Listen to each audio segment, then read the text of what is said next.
जो अतिक्रमण हटाया गया उसके बाद जो नई खबर है वो ये है कि दिल्ली हाईकोर्ट ने जामा मस्जिद के आसपास से अतिक्रमण हटाने के लिए एमसीडी को सर्वे करने का आदेश जो है वो जारी किया है। देखिए, ऐसा है, इनक्रोचमेंट तो पूरे दिल्ली में है, लेकिन एक किसी खास धार्मिक क्षेत्र में या धर्म के क्षेत्र में ही न ऐसा किया जाए। अतिक्रमण हटाया जाए तो और जगहों पर ही हटाया जाना चाहिए कि केवल एक खास कम्युनिटी है उसको टारगेट करके, ये ठीक नहीं। लेकिन आशीष सूद जो दिल्ली सरकार में मंत्री का स्वागत किया जाना चाहिए, क्योंकि सड़कें जब चौड़ी होगी आसपास के लोगों को इससे फायदा होगा, सफाई होगी। इसलिए जो संबंधित एजेंसियां हैं उसको हाईकोर्ट ने निर्देश दिए हैं कि आप सर्वे करिए, अतिक्रमण कहाँ है उसे हटाओ। मेन रोड तो रोहतक रोड है, अतिक्रमण है, उसको क्यों नहीं हटाते?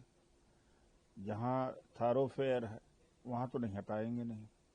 तो एक ये तर्क भी नहीं समझ में आता है। जहाँ पर कंजेशन ज़्यादा होता है वहाँ पर हटाना चाहिए जगह जगह पर, और वहाँ तो आम रास्ता भी नहीं है।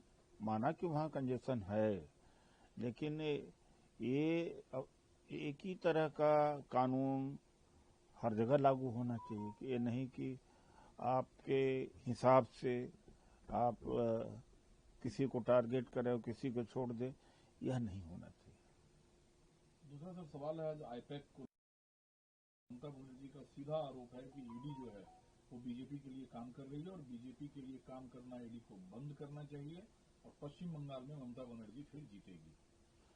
देखिए, ऐसा है कि जब हम ईडी के खिलाफ लड़ते हैं तो टीएमसी तो बैकफुट पे रहती, साथ नहीं देती। अब समझ में आया उनको, ईडी बनी ही है विपक्ष को टारगेट करने का, तो विपक्ष को टारगेट किया है। तो अब ममता जी सीख लें कि ज्वाइंटली लड़ना चाहिए। ज्वाइंटली नहीं लड़ेंगे तो देश में डेमोक्रेसी नहीं बचेगी।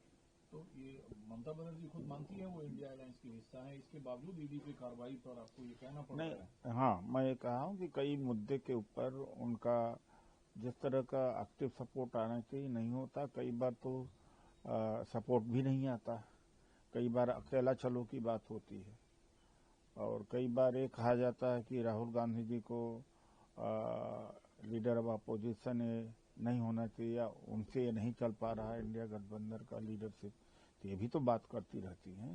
लेकिन ईडी की तरफ से जो बयान आया, सबूतों के आधार पर कोयला घोटाले से जुड़े दस्तावेज को लेकर छापेमारी बंगाल में भी की गई, बंगाल से बाहर भी।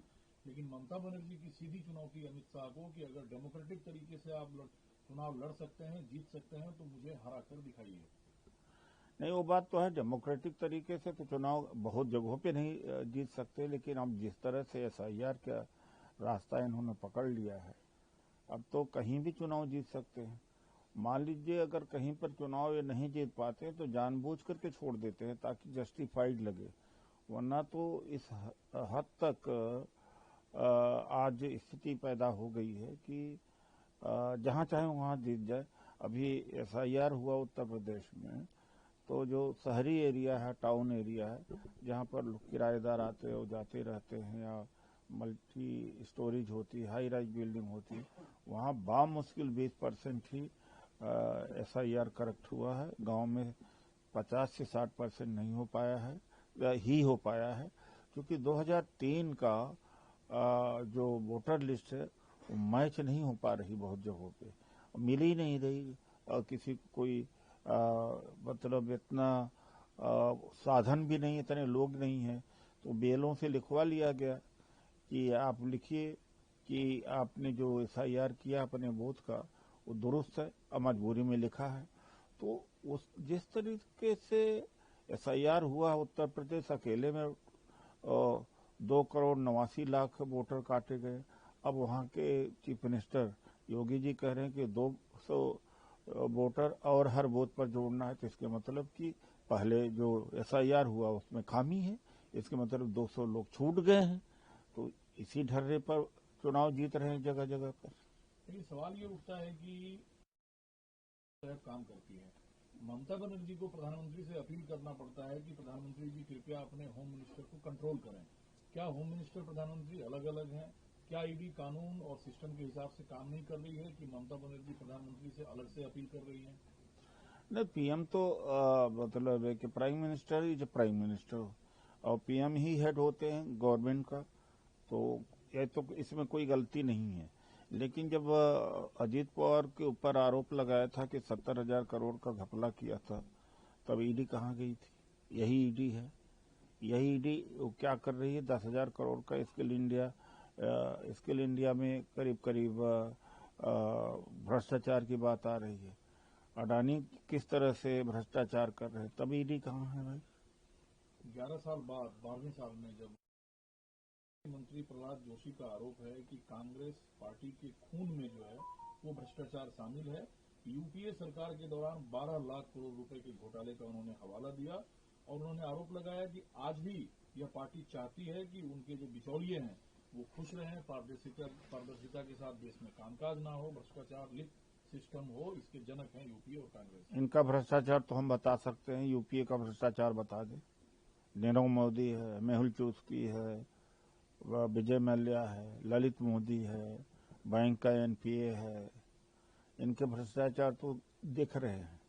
ऐसा भ्रष्टाचार यूपी का एक बता दें, ये तो बिल्कुल झूठ बोल रहे हैं। कोई बता तो दे। और कौन कह रहा है कि जांच न करे?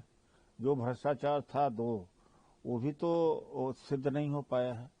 वो था कोयला का और G2 स्पेक्ट्रम का, वो इन्हीं की सरकार ने क्लीन चिट दे दिया है। तो शर्म नहीं आती इनको कहने का? कोई लॉजिक है कहने का? कोई आधार है कहने का कि यूपीए के सरकार में इतना लाख करोड़ का भ्रष्टाचार हुआ? इनके सरकार में तो है। जिस दिन ये सत्ता में नहीं रहेंगे तब देखिएगा कि उल्टा लटका दिए जाएंगे। हर जगह भ्रष्टाचार और लूट हो रही है, हर जगह लूट भ्रष्टाचार। उठा के खनन दे दिया जा रहा है, सड़कों में कितना भ्रष्टाचार है। और बिहार में 14-15 पुल गिर गए हैं और बनने के पहले गिरते जा रहे हैं। और बुंदेलखंड एक्सप्रेस है, कहाँ नहीं अटल टनल है, वो पानी में बह गया। ऐसा कभी कांग्रेस में हुआ है? लेकिन सवाल उठता है कि आपने कहा सरकार बदलने पर उल्टा टांग देंगे, लेकिन मौजूदा दौर में विपक्ष सरकार के सोकॉल्ड जिसे आप करप्शन कहते हैं उस पर बातचीत या उस पर आवाज नहीं उठा पा रही है। प्रहलाद जोशी ने आगे कहा कि नेशनल हेराल्ड केस में सोनिया गांधी समेत राहुल गांधी जमानत पर बाहर है, बेल पर बाहर है, और जो नेशनल हेराल्ड है वो किसी भी अखबार से ज्यादा विज्ञापन रेवेन्यू वाला अखबार रहा है वो, और दोनों लोग जमानत पे बाहर हैं। गलत है। एक पैसे का आदान प्रदान नहीं हुआ, एक जमीन का आदान प्रदान नहीं हुआ। और आपका राफेल का घोटाला कौन नहीं जानता है? राफेल का घोटाला साफ साफ है। जो राफेल 500 करोड़ रुपए में, करीब 500 करोड़ रुपए में मनमोहन सिंह के समय में प्राइस किया गया था, ये 1600 करोड़ रुपए में किए। सीधा सीधा भ्रष्टाचार है। लेकिन हर जगह इनका दबाव है। जांच करे तो करे कौन? पेगासस का भ्रष्टाचार, इनके भ्रष्टाचार तो इतने जबरदस्त भ्रष्टाचार हैं कि आप कह नहीं सकते।